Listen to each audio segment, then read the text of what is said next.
그렇게 심기 전에 마지막으로 한번 와봤어요. 이것 좀 바꿔놓고 심으면 참 좋겠는데 라고 말씀을 하셨어요. 임플란트를 심는 수술은 우리나라가 굉장히 많이 발전해서 이제는 임플란트 심는 건 생각보다 괜찮아 라고 생각하지만 그래도 이걸 빼려고 보잖아요. 그건 너무 큰일이에요. 임플란트를 심기 전에 이 고민을 하셨던 그 선택을 저는 칭찬해드리고 싶었어요.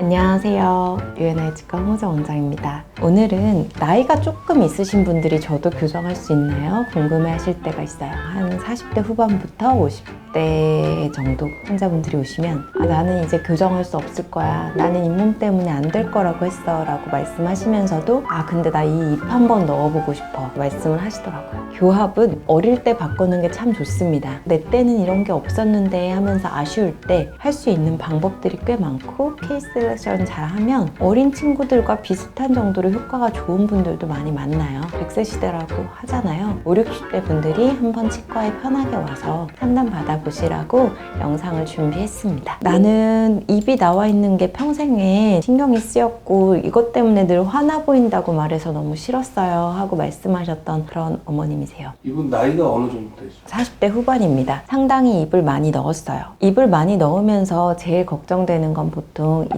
치아가 넣고 나서도 건강할까? 잇몸은 40대 후반이나 50대, 60대 분들을 만났을 때 10대와 똑같을 수는 없는 겁니다. 그거는 살아있는 사람한테는 어려워요. 그래도 이렇게 만났을 때 전반적으로 잇몸뼈가 다 고르게 있고 평탄하면 교정을 해볼 수 있습니다. 치아를 당길 때 우리는 예전 같으면 늘 줄다리기 하는 목적으로 치아와 치아 사이만 끌었거든요. 근데 이제는 뼈로 치아를 당길 수 있습니다. 뼈에다가 조그마한 걸 심어서 이런 걸 기둥으로 쓸 수 있어요. 스크류라고 부르고요. 치아 뿌리 대신에 기둥이 되어 치아를 당겨주는 장치예요. 그러면 내가 뿌리 힘을 적게 쓰면서 치아를 살금살금 당길 수 있습니다. 이렇게 해서 치아를 당기면 좀 나이가 있으셨는데도 치아가 정돈되면서 한번 당겨질 수 있는 거예요. 치아가 좀 뻗었었는데 덜 뻗어 보이게 당깁니다. 그러면 얼굴도 좀 나왔었는데 누가 봤을 때 입이 나오지는 않게, 그리고 웃을 때도 치아가 좀 뻗어 보였었죠. 그런데 괜찮아지게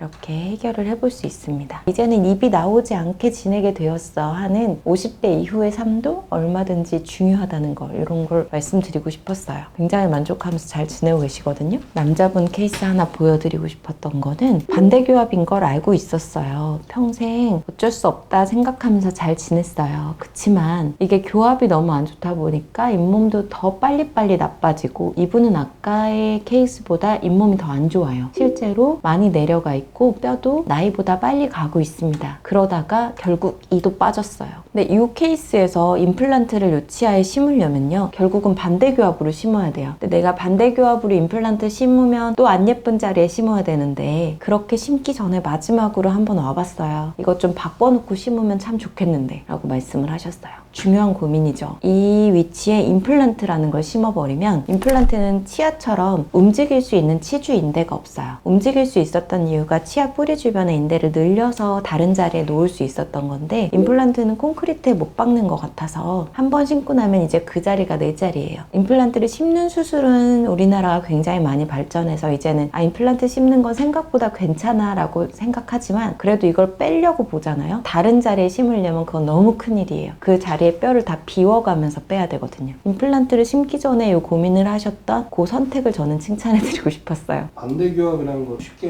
얘기하시네요. 정상교합이라고 부를 때 가장 중요하게 보는 것 중에 균일성이 있습니다. 윗니가 아랫니를 비슷하게 덮는 거예요. 위가 아래보다 앞에서 살짝 덮는 걸 좋은 교합이라고 부르고요. 그런데 이게 반대로 물린다. 반대교합은 어떤 거냐면 윗니가 아랫니를 덮지 못하고 아래가 윗니를 이렇게 가둔 거예요. 관절의 가동 범위가 편안해지지 않았고 아래가 가는 범위로만 위는 갈 수 있습니다. 저 이빨 빠진 것도 혹시 반대교합 때문에 그렇게 생긴 거예요? 그쵸. 어금니가 힘을 거의 다 써줘야 되고 앞니는 자르거나 서로서로 이렇게 엇갈리는 기능들이 있는데 앞니로 탁탁 부딪히는 위치들이 많았던 거예요. 보면 다른 잇몸도 많이 안 좋거든요. 이 치아뿐만 아니라 뒤도 안 좋고 전반적으로 구강 관리가 쉽지는 않았던 시간이 있었구나. 치아에는 이제부터 관리가 적극적으로 필요합니다. 이분 일상생활에서 어떤 불편함을 느꼈는지.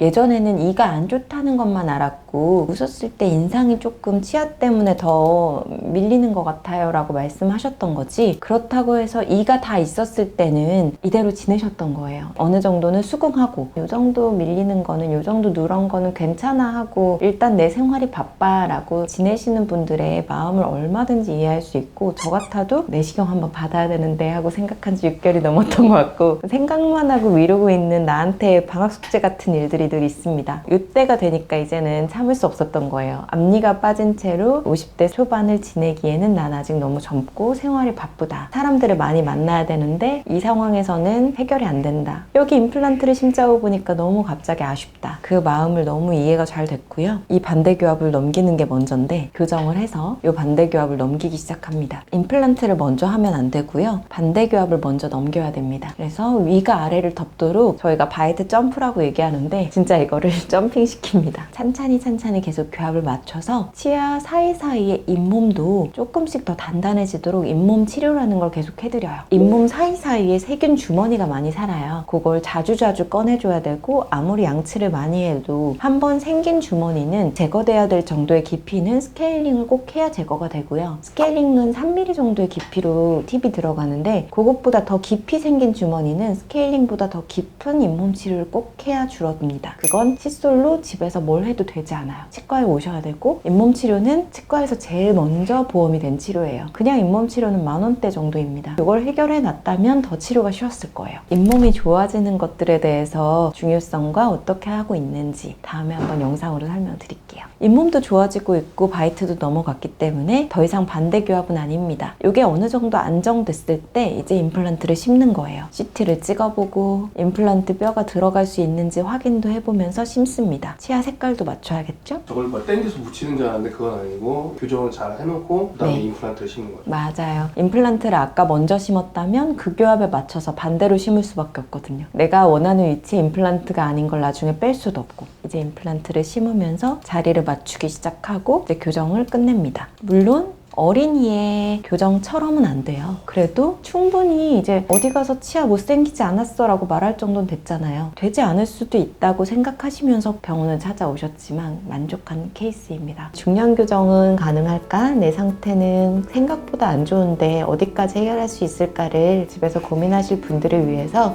용기 내시라고 조금 어려운 중량 교정 케이스들을 보여드렸습니다. 다음 영상에서 또 더 좋은 정보들로 여러분을 찾아뵙길 바라면서 오늘은 여기서 마무리할게요. 지금까지 압구정 UNI 치과 홍우정 원장이었습니다. 감사합니다.